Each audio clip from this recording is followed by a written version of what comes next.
Welcome everybody to the first book launch from Revival Press during this month of April, which is the Poetry Month in Limerick 2024. We are delighted to welcome bilingual poet and writer Mike MacDomhnaill with his new poetry collection, Weeds United, here tonight. The book will be launched by Jim MacDomhnaill.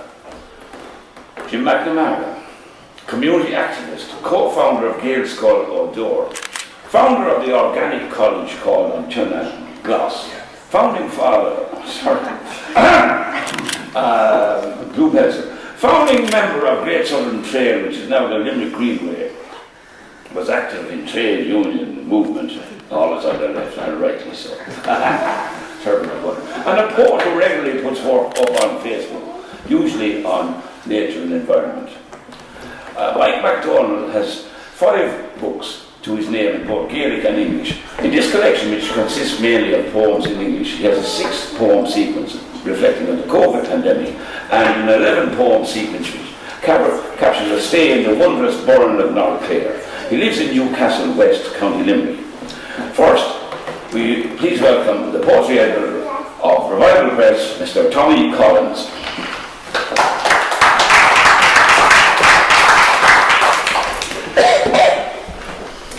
Mágad Tom, agus tá fáiltear go léir nucht gat ina chuig seola an leabhar seo Weeds United le Mike MacDomhnaill.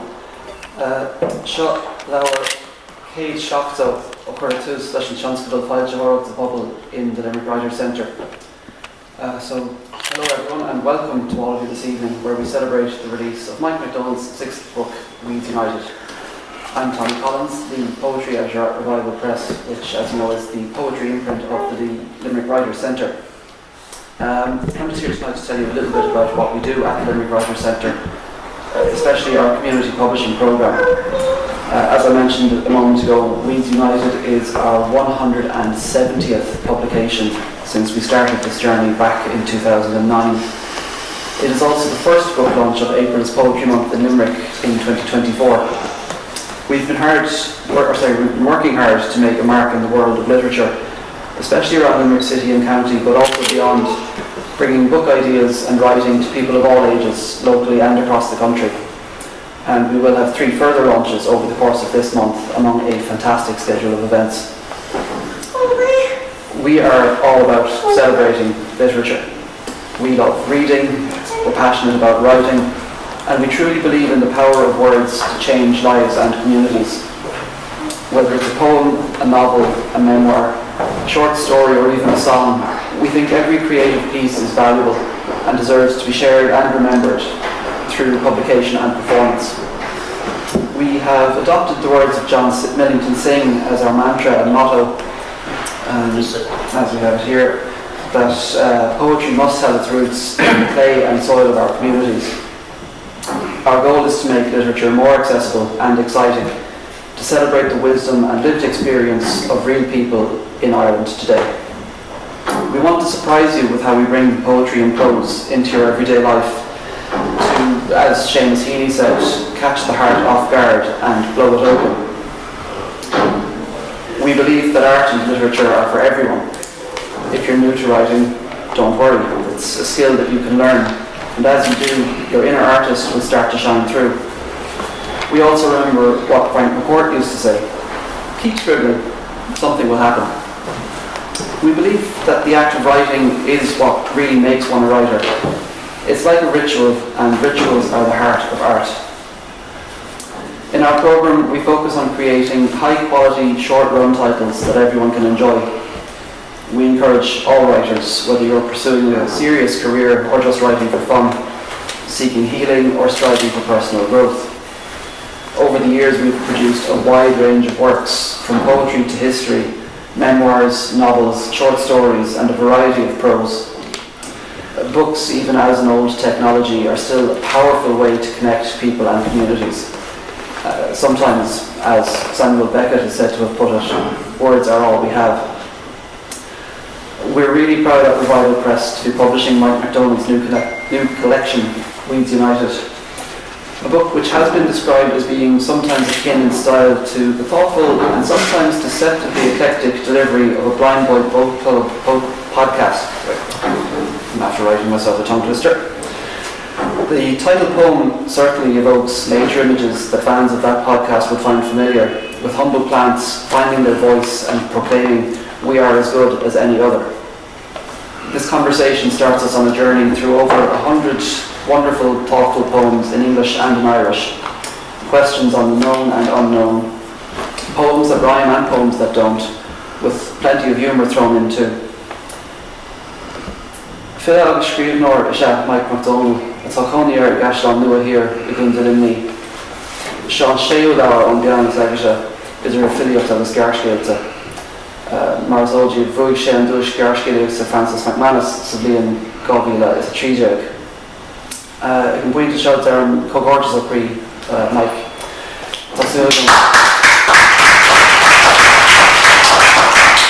Tásúil gom go méid gachrá here an leabhar seo. And it's fantastic to see so many of you here tonight in this beautiful venue to support this book launch. Remember that buying Mike's book supports him and other local writers too, but more than that, it is a very, very enjoyable read. So on behalf of Revival Press and the Limerick Writers Centre, a big shout out to Mike for letting us publish his work. Thanks again to the People's Museum of Limerick for hosting us, and to Jim McNamara for the upcoming official launch. A special thanks as well to our team at the Limerick Writers Centre, especially Loch Pender for her design work. Here's to a great evening. Ladies and gentlemen, the well-known radical, Jim McNamara. Oh my God.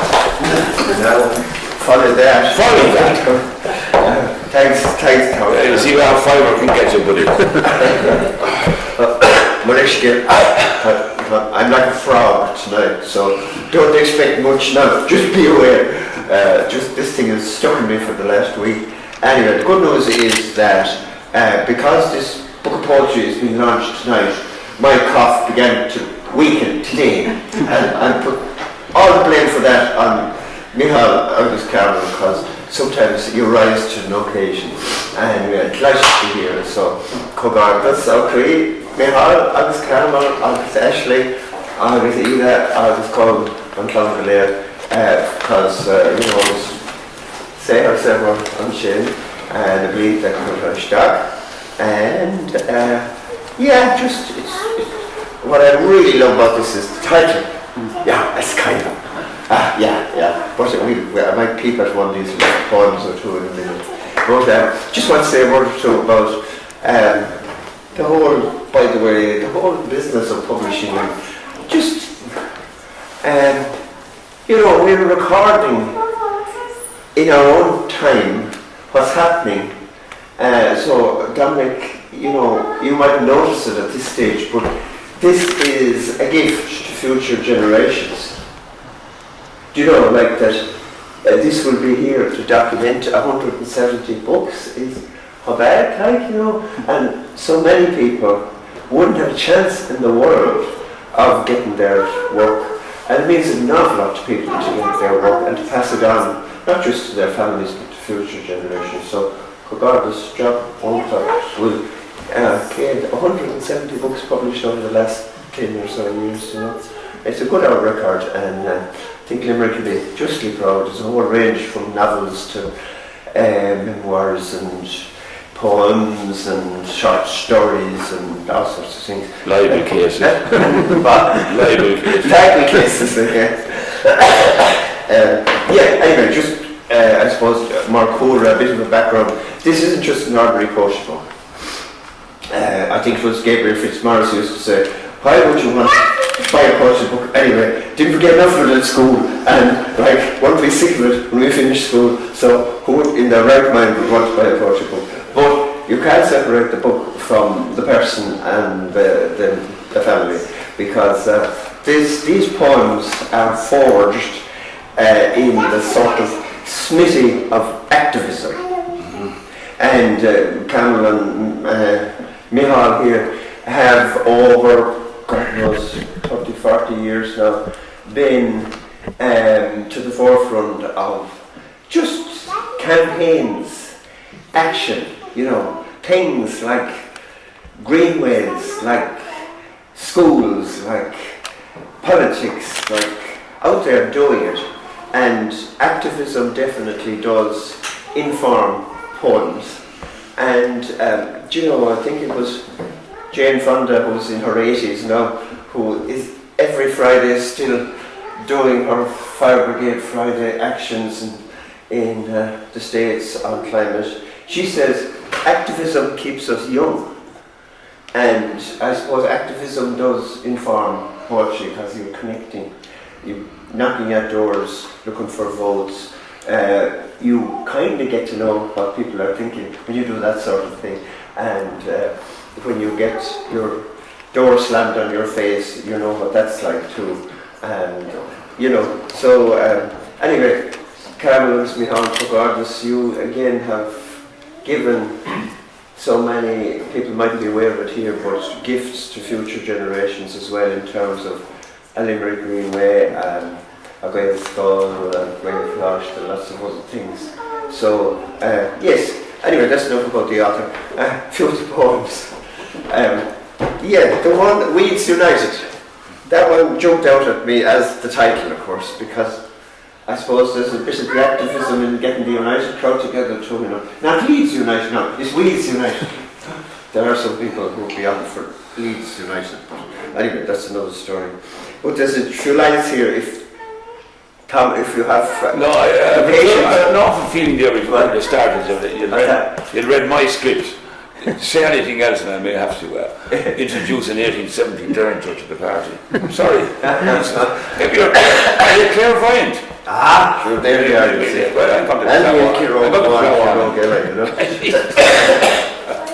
to Anyway, yeah, just the weeds, you see. This is a lovely little poem and it's laid out beautifully as well, because you get the joy of half lines and full lines and kind of you're filling in between. There's room left there for you to add your own bits onto the poem too, if you really feel like poetic. And as we know tonight, this is a celebration of writing, and basically anyone can write, you know, if you just believe in yourself, the same as anyone can talk. So this one anyway comes, this person is talking to the weeds, and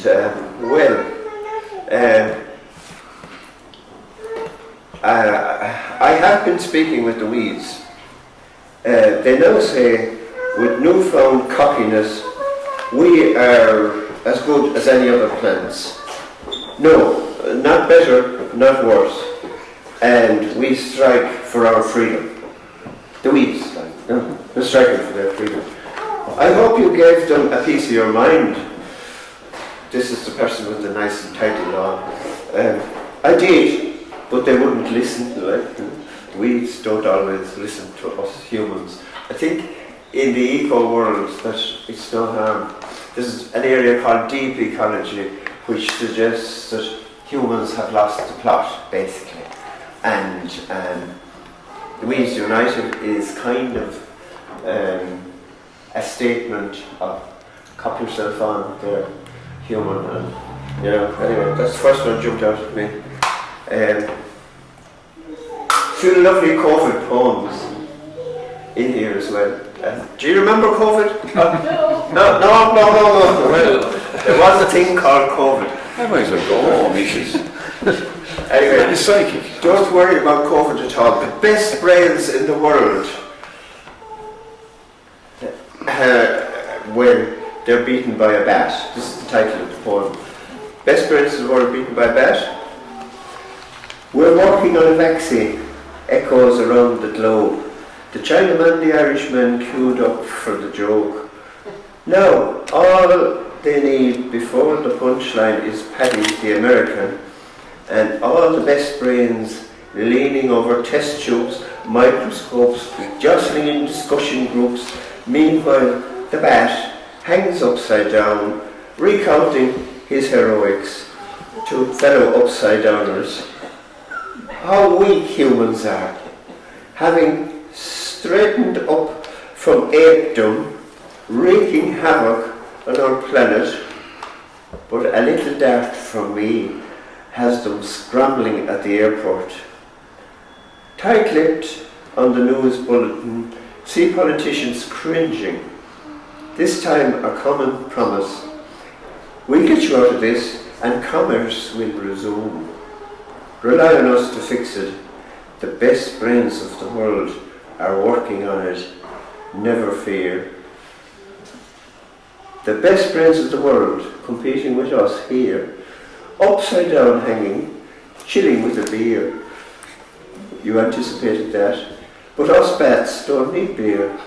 Our knowledge from millennia kept at cool temperature, bestowing on us our presence and the angst we leave to humans. No, that's the back.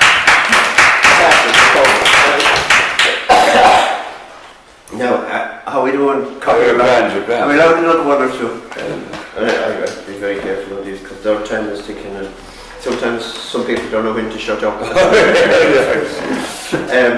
Where's me gun?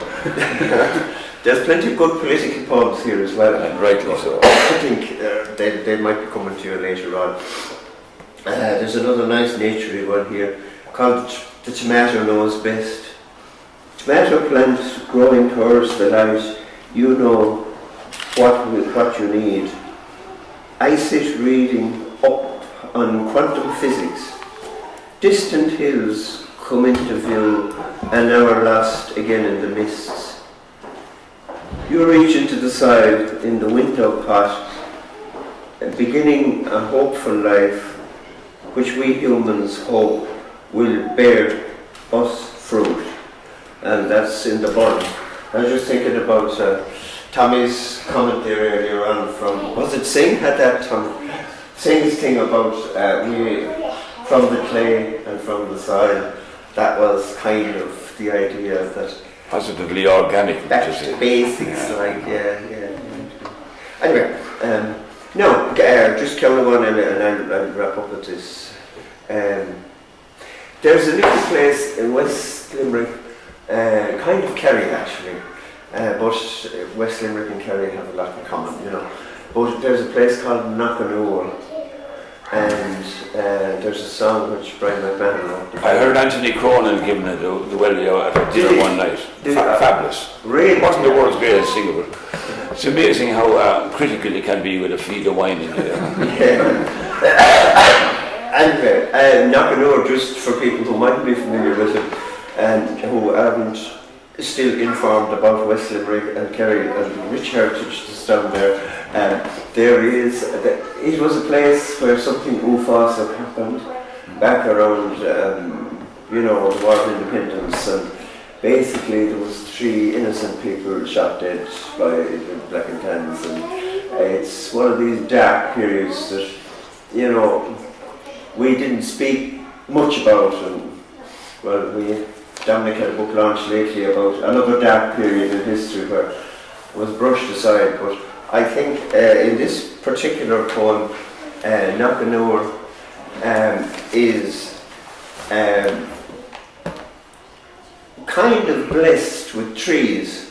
Now, people might know that, but these Mike and Carol here for years have been growing trees from seed.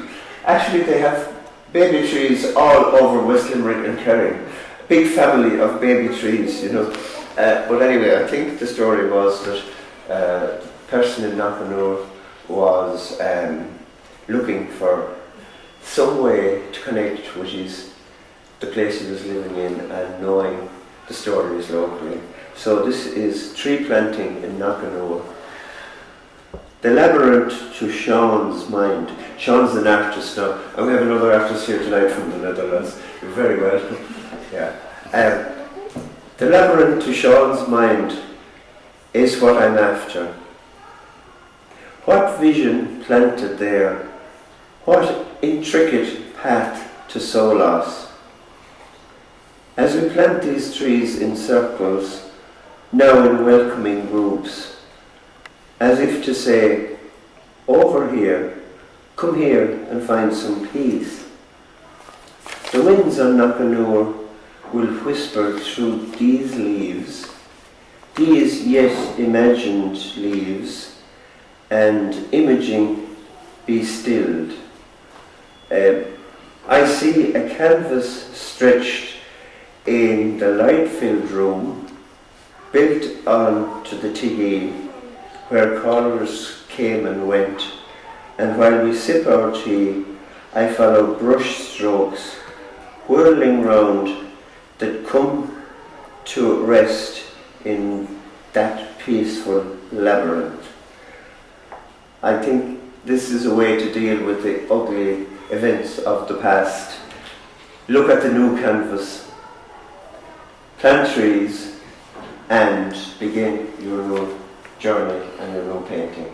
So this is a part of the story, and it's just now rolling, a beautiful book, and I urge everybody to get a couple of copies. I've already got a few because I think these will last. This will be here for ages in the future, and I do think it'll be all in the sort of context of activist writers. Going back the years, we had people like Patrick O'Donnell.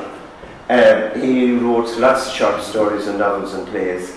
He was a very, very effective activist. Actually, there is a very, very strong play, and I think an opera. Did you hear about that, Mary? On Patrick O'Donnell's. He had a Soviet which he organised in Monaghan, was it? Monaghan Asylum. The Monaghan Asylum. Well, there you are. And the staff of the asylum, this is going back to like the Limerick Soviet, probably around, I don't know, was it 19? It's before that. Before the Limerick Soviet. Yeah. Anyway, O'Donnell. It was the first Soviet in the world after the Bolsheviks came to power in Russia. Probably around Second Soviet 16 or something. ever. Yeah. But don't forget Jimmy Carson, the only Irishman to be expelled from his own Yes, country. That's right. Yeah. For practicing activism and encouraging people. Yeah, we have a long And list of activists. It's going to be on in the Abbey again in the next. It's coming up. opera. Yeah, so that'll be good. And it's musical as well. So it's kind of an opera related to activism. But the lovely thing about it was that it challenged the way mental health was dealt with at that time. You could imagine in 1915 or 16. They didn't have the drugs for a start, and there wasn't a great understanding of why people had mental health issues. But anyway, Patrick O'Donnell, I mean, with people like Martin O'Kine as well, who was very, very active and wrote really good poetry up along through the years. I mean, Bobby Sands wrote beautiful poetry. You could say he hadn't much choice, he was locked up in jail, but there is a whole history of people who were activists, and I think again that the poetry benefits from the engagement, and this poetry has definitely benefited from the engagement. So come on to Reach Hall and Ladies and gentlemen, that was the original Jim MacDomhnaill. I couldn't avoid saying a few things because what's not to like about a book whose very title is a pun? I have to say that Mike is in a great tradition here of great punsters and wordsmiths, and I think of people like Frank Muir, Dennis Law, our own Tom Matthews, and Mr. Shakespeare and Mr. Joyce. We united tonight the author, Mike MacDomhnaill.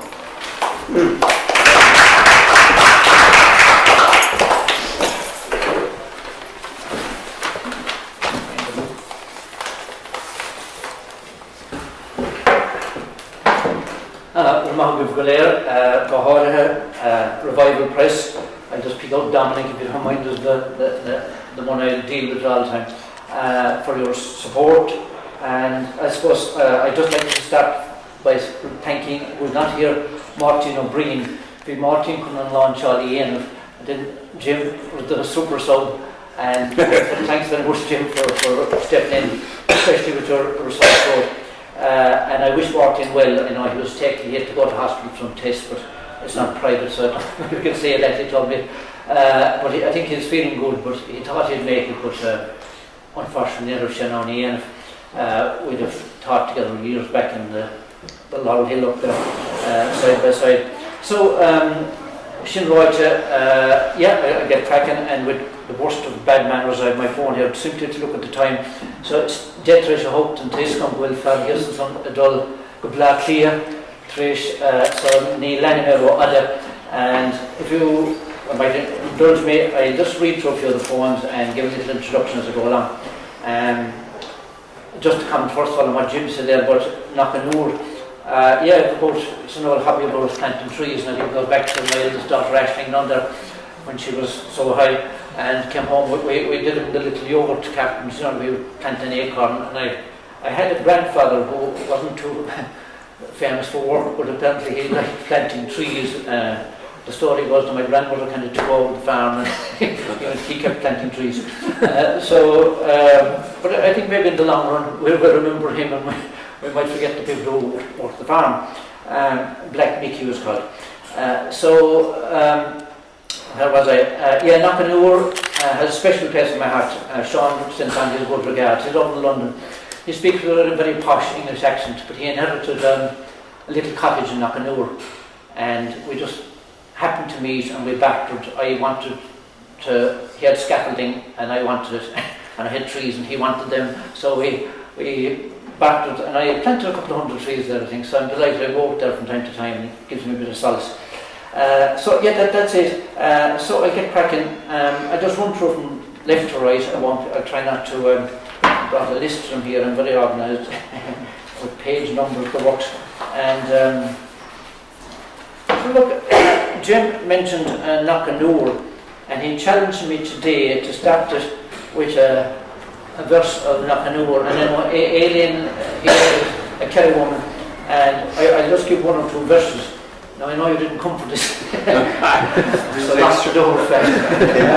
I actually, no ballad singer should have words in front of him or her, and I'm breaking that rule as well. But to get the ball rolling, there were 3 lads killed in Glenna in Knockanoor, and that's where the song came from. There were a lot of people, they say Brian McMahon composed, and other people say he didn't, or somebody else. A lot of people added their tuppence worth to it over the years. But so if you'll indulge me, and then I'll promise I won't sing anymore. The Valley of Knockanoor. You may sing and speak about Easter week and the heroes of '98, of the Fenian men who roamed the glen in victory or defeat. Their names on history's pages are told, their memory will endure. But not a song was sung for our darling song, the Valley of Knockanoor. There was Walsh and Lyons and the Dalton boys. They were young and in their prime. They rambled to a lonely spot where the black and tans did lie. The republic bold they did uphold.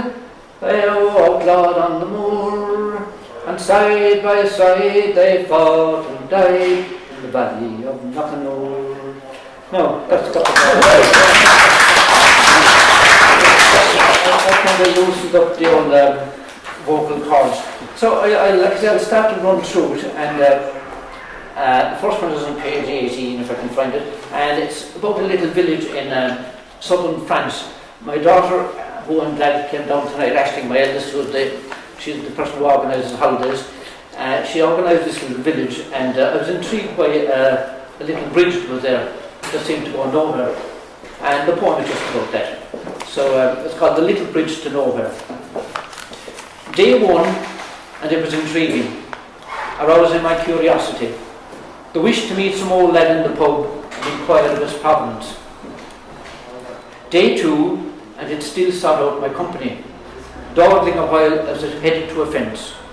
No water underneath, but that's France in summer. It certainly bounded over something to be avoided, if only muck. And now there it heads into a fence. Day 3, the novelty has worn off. The old lad never met, just some young ones getting off in the aforementioned pub. Not even a nod to this gullible stranger, this humbrian from the wilds, a shady hat, and nosy as be damned. Day 4 will soon be leaving, the bridge to nowhere, still asking questions which I cannot answer. Now we'll move on to one called Meerkat, and I dedicate this to Aileen the lamb, and nothing to do with Meerkat now, Aileen, but Aileen was a great activist. Oh, so I'll throw it out over here. On to now. So another activist has arrived. That I wanted went together, girls could do it. I was on a bit of and we won't praise you too much if you like fall to road, I was saying. Now, I was just about, well, kind of, it's a bit of a mutual admiration society so far, we'll always start later. But I was just praising Aileen, who came to Newcastle West as a young woman and took over in the library. Well, it was librarian there before her, and she was a lovely one as well. But Aileen was a real, not just a librarian, but she kept so much going. I mean, she'd have painting exhibitions, she'd have any kind of a talk she could get, and she'd have music. So the library was the hope of Newcastle for a long time, and still is, I suppose. But it was the vibrant centre of MacDomhnaill Market Aileen. And this is about libraries. Meerkat.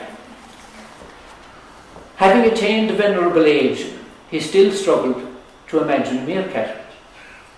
Though now, at the push of a button, he could summon one up on his screen, but still preferred to toddle on down to the place which teemed with books, carrying outside its door an old sandstone plaque on which read, Laura. On arrival at the desk, a smile sent him to the centre aisle, then left and fourth shelf down, 7 books in, resided the meerkat. They were both pleased to meet. Now, we might jump on now to Focalon Verum on page 33. This one I dedicate to the memory of Michael Viney, and I just discovered there's such a thing as a dung beetle, and I often see cats in the field, and maybe people know about it. I didn't know about it. What happens when they drop their droppings, and how does it all work its way back, and it's not just. So there's a thing called the dung beetle, and there's a lovely name in Irish. Okay, it's feather Kiro Kaka and Lecher. After Focalella Adolamius and son of Primpelon. And this is a nice name for a beetle, a Primpelon. So they have a quid Australia, and some people here don't have Irish, but so we switched into, in English I called it a word before you sit to eat. And like I say, it's dedicated to Viney because it was in his column that I learned about the dung beetle. So, Focalon Verum, Iguina Michael Viney. Seans na fuil cluiste go free. Ní ga géine hen timppel ag mulla na ciróige, an ceann seo ach go háirithe. Agus ní gur léas Viney san Irish Times mar a bhiste leis. Go tháinig an híró cachan nó Primpelán faoi mar réidir. An is ní bhíon lá. Ag tacta bháile leis na bá an múile, nó chur na stíornaí ar an lorry. Stíornaí, se an Umrica Comics, is mé an garsún. Buláin ditse. Fág é bhail na ferme agus níor léas, níor thugas gneisce, ardar be an Primpelán. Tagan an bócail seo, níl tú an one breakfast agus fécinn sús an garden óthacha. There is no gainsaying the humble claims of the dung beetle. No airs or graces about the dung beetle. Gets about its work, impervious to distractions. The cow dung freshly arrived, above head height, it wastes no time. The details you might find distasteful, but bear with me. I too was once like you, totally ignorant of the dung beetle, skipping along to drive in the cows, or helping up the steers. Yes, we read too many comics. Bullocks to you, and indeed to me, bullocks. Now that I've grown up from comics. The dung beetle is not to be overlooked when arranging creatures in their echelons, if that is your pastime. Do I need say more, but that in no time at all, the busy dung beetle will have heaved the stinking mass to somewhere down below, where at least it can do some good. You may be about to feast on frog's legs or duck's liver, but you are welcome back to this page later when we will resume on the dung beetle. Now, Kate Cadilla, as you see, I take it all very seriously.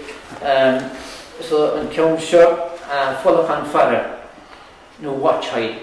And again, I suppose when you go to some reserves and you're looking at bird life, you're not going to go into these little huts and you look out at the little slit and the birds are meant to see you. So this, I suppose, is kind of a metaphor for watching life and standing back now and then and taking a bit of time out. So, lehem e merlid sak as an lehem an Ceann Bonúsca scail. Watch high. Cares, cares, cares, in and out, circling like flies, in the weak life unceasing. Take a break, stop. Come into this poem, be with me. Let's look out through this chink, designed in a way that we won't be seen. Watching, birds which are not there, which may never arrive.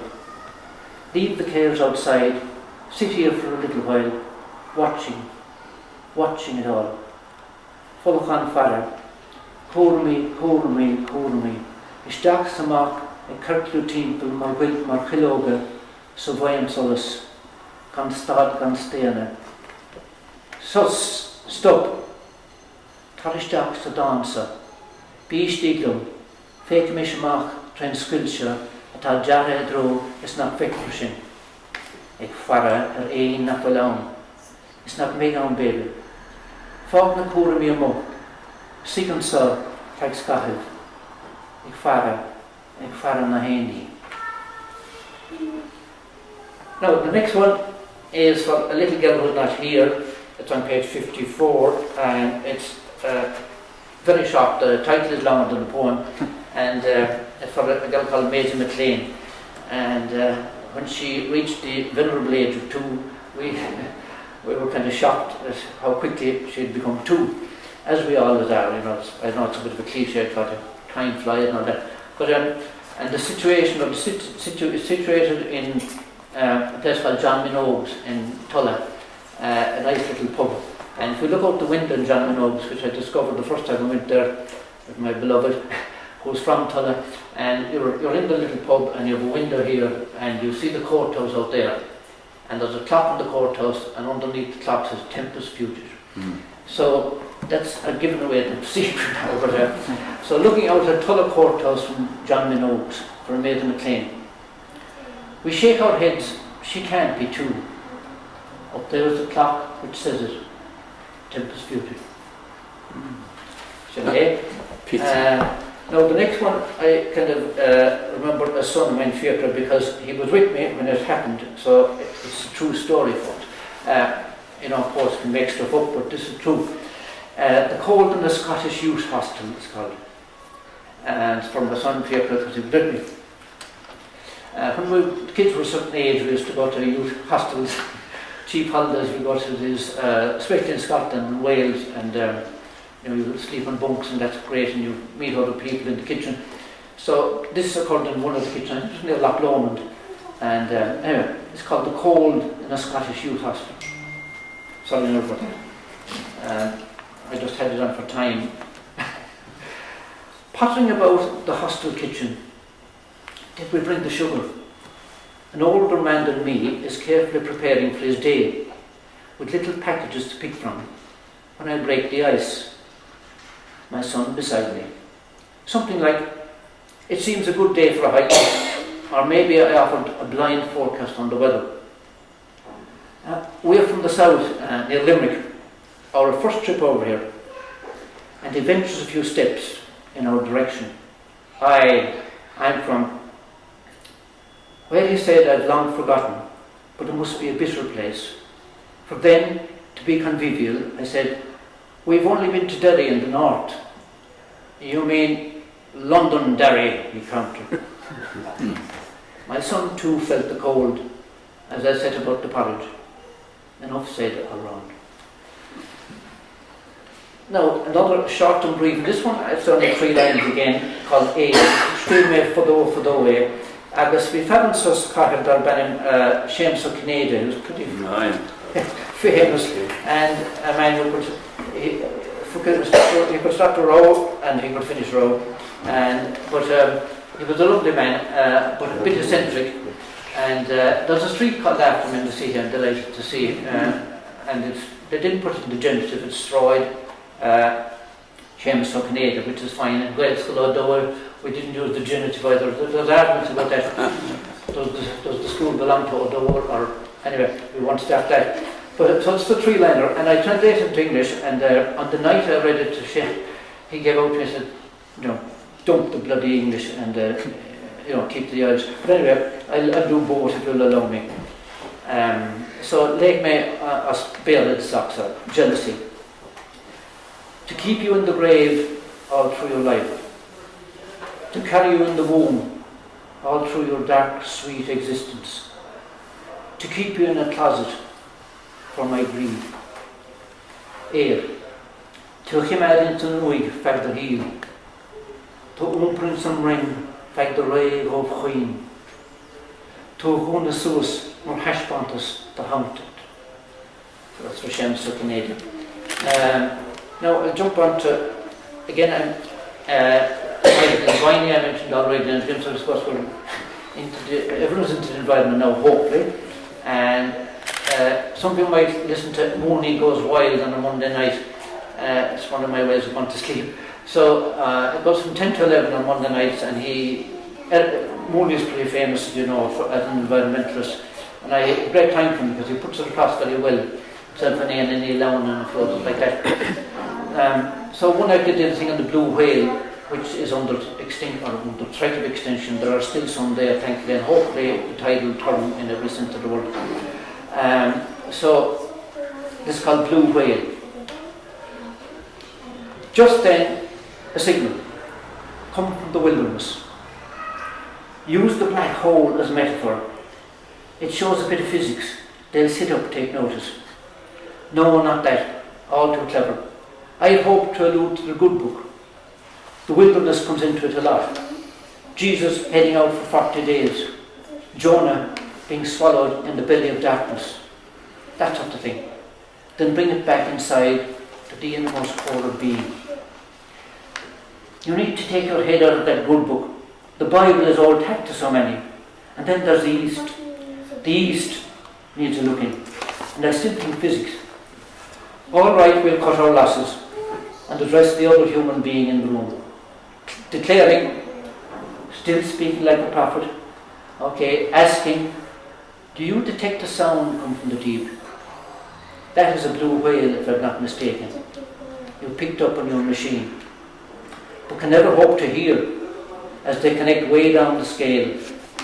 Though technology now allows us to eavesdrop, but they in turn can never hear us say we're sorry, or wavelength all too high and mighty. So, as the two of us sit here in the waiting room, though I hardly know you, I'll throw this out. Do you think there lies inside us a deep chasm where swims a blue whale we almost made extinct? Are there sounds which we cannot hear booming from that wilderness? Now, the next one was a little challenge. It's a sonnet.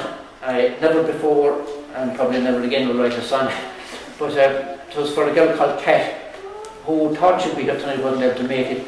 And I stayed at that place up in the bottom, which is with my son. And so this is about stone wall making, you know, a place called the lovely stone walls that's in Connemara. And just see what we get out of this one. Stone wall sonnet.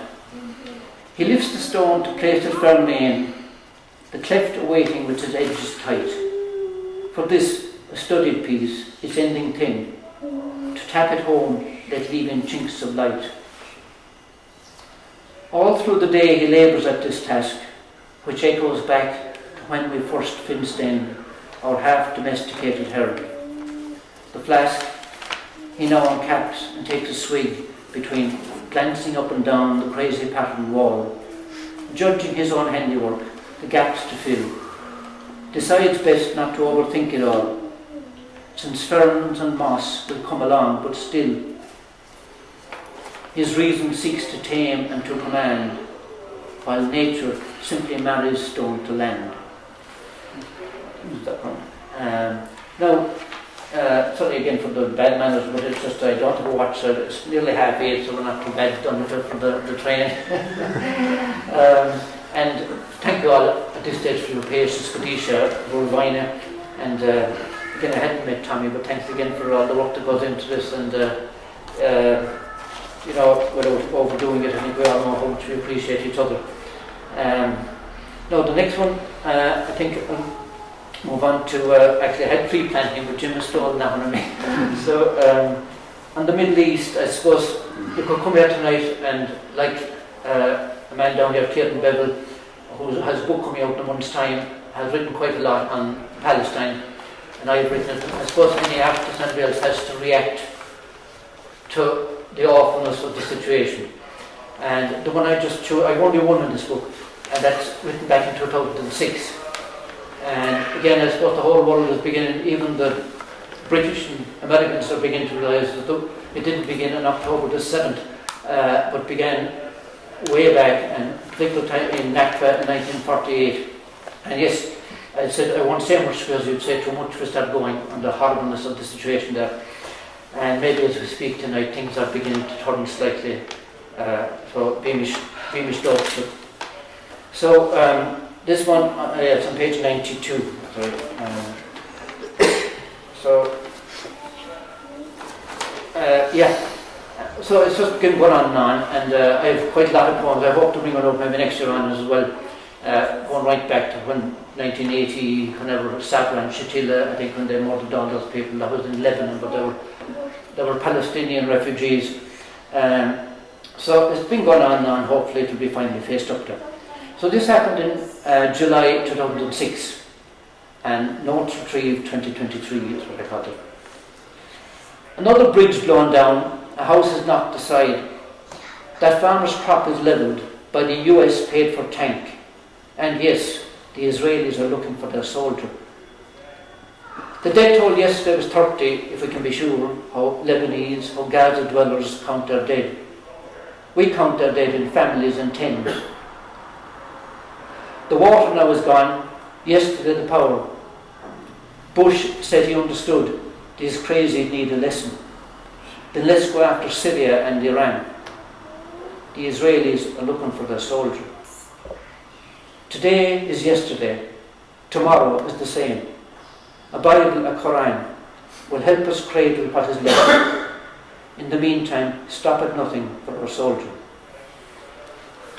And now I'll jump on to page 119. I stayed in the Burn, like I say, for a while. I love the Burn, but because I love Clare and I found my beloved in Clare. So I was very lucky to get about 10 days in North Clare, and I got a nice bit of work done there. And I can't thank the people who gave it to me on here tonight, my son and his girlfriend Kat. But you're near a castle where I was staying out in Buckinish, and a little house in the States. It's weird how it got planning permission, but it's there anyway. And there's no shop or anything, but we're beside an old castle, and there was one young lad there holding a ball off the wall on his own. So just a simple poem about that. And I suppose I always like the idea of, maybe it's because I'm that way myself, playing on my own. It was like hitting the ball off a wall and having your own imagination working. I used to have this thing about looking for birds' nests, and I'd be out up the fields on my own. And parents, well, my father did, and I wouldn't think to worry, you'd be out for hours, and I think nobody would until they were gone and come back. And I was this like watching him doing this on his own, I suppose, it just struck me. And at the same time, maybe I was trying to write an old poem at the time or something. You're doing that on your own as well. You can't write a poem with anybody else, or do a painting, or I think anything creative. I have to understand how people work together and plays. Even maybe I'm just a selfish old. But I find you have to be in your own. So, a boy in his own. A boy hurling a ball off the wall. His own company, his own world, joyfully striking it again and again.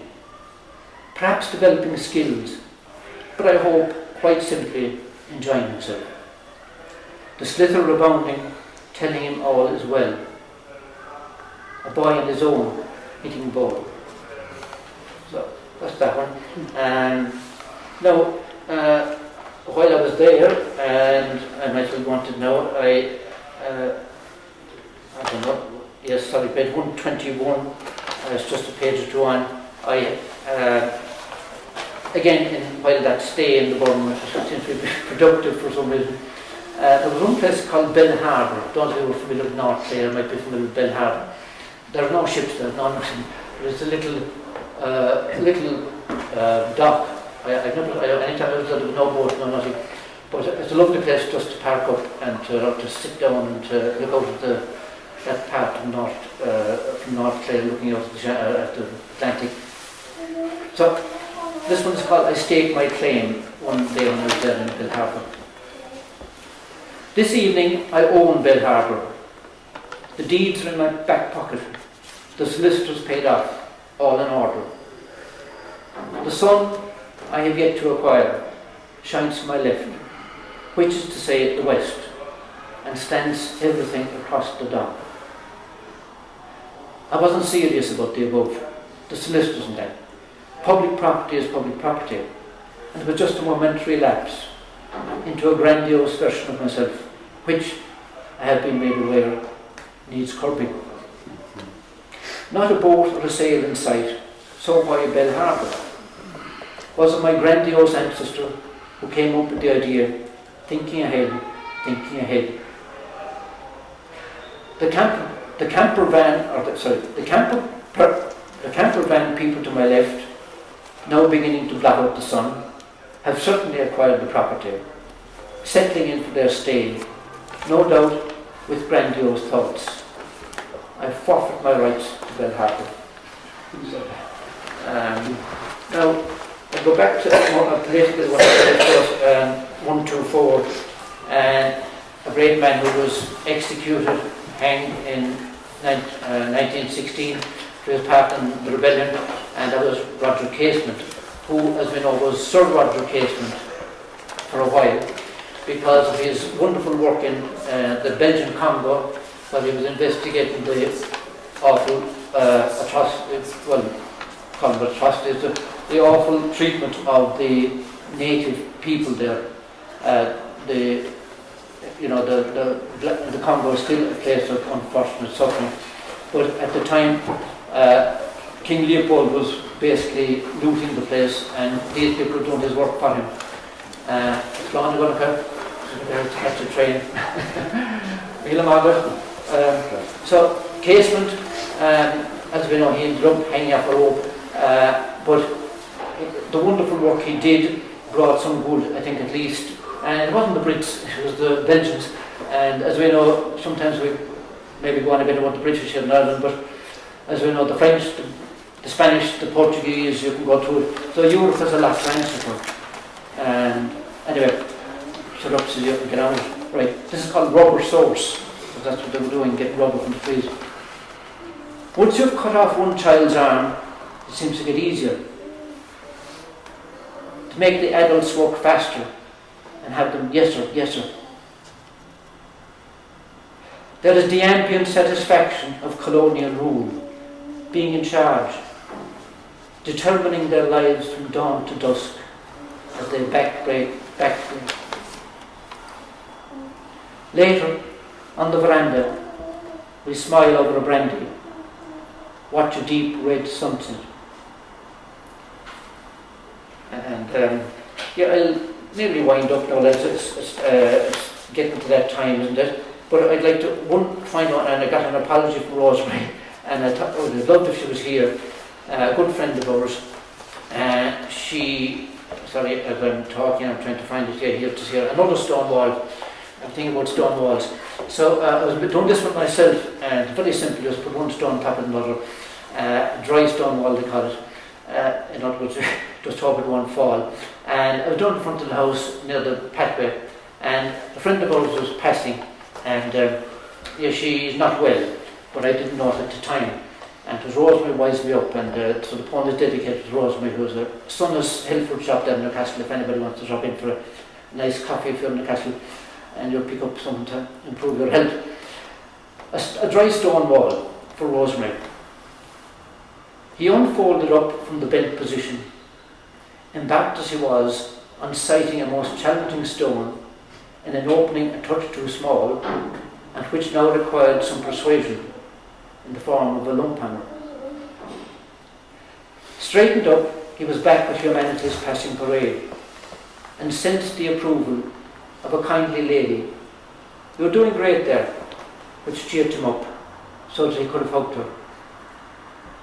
Then a meandering chat made him realise all wasn't well, and she blurted, Leaving the house, I knew what I wanted, and would you believe I've completely forgotten.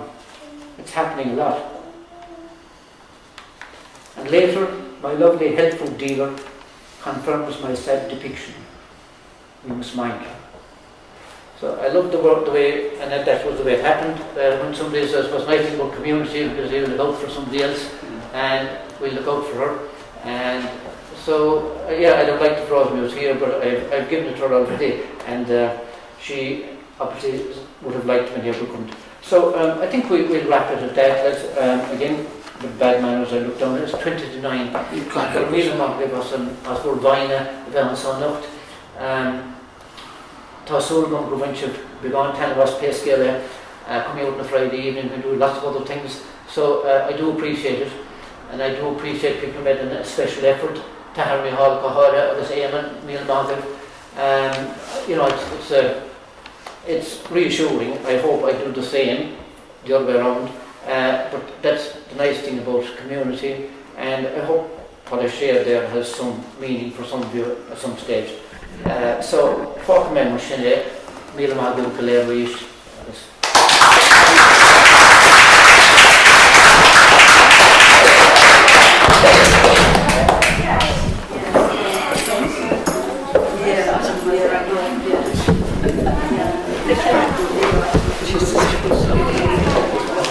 Thank you very much, Michael.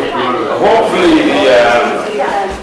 the story words of Mike, Tommy and Jim will cultivate an interest in acquiring the book.